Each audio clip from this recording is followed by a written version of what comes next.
What's your name? Pankaj Mardi. Pankaj Mandi. Tell me about your district name. What?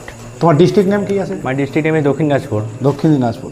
তো আমরা দক্ষিণ দিনাজপুরের ছেলে থেকে দক্ষিণের একজন ছেলেকে পেয়েছি। আমি তাকে জিজ্ঞেস করব, পঙ্কজ মান্ডিকে জিজ্ঞেস করব যে আচ্ছা আমাদের ক্লাসের হোমওয়ার্কগুলি কেমনভাবে দেওয়া হয়। কোনো স্যার একটা হোমওয়ার্ক বলো, দিয়েছে তোমাকে আজ পর্যন্ত হোমওয়ার্ক? হ্যাঁ। আচ্ছা কোন স্যার হোমওয়ার্ক দিয়েছে? ওয়াসিম স্যার। ওয়াসিম স্যার। কি স্যার কী করান তিনি স্যার? মানে মুখস্থ করান।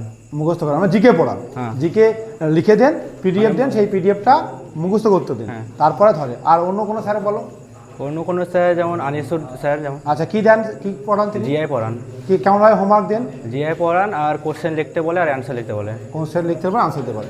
তো তোমরা দেখতে পাচ্ছ যে আমরা প্রতিদিন প্রত্যেকটা সাবজেক্টে স্যার হোমওয়ার্ক দেয়, যেটা সেন্টারে দেওয়া জরুরি। অন্যান্য সেন্টার শুধু ক্লাস নেয়, হোমওয়ার্ক বা দায়িত্ব জ্ঞান থাকে না, কম থাকে। তো সেখানে চাকরি পাওয়া খুব মুশকিল হয়ে যাবে। চাকরি নিশ্চিত করতে এবং খুবই অল্প খরচে, মাত্র প্রতি মাসে 500 টাকার বিনিময়ে থাকা খাওয়া পড়াশোনা সুযোগ সুবিধা পাবে আমাদের এই আবাসিক কোচিং সেন্টারে। তাই দেরি না করে আজকেই চলে এসো।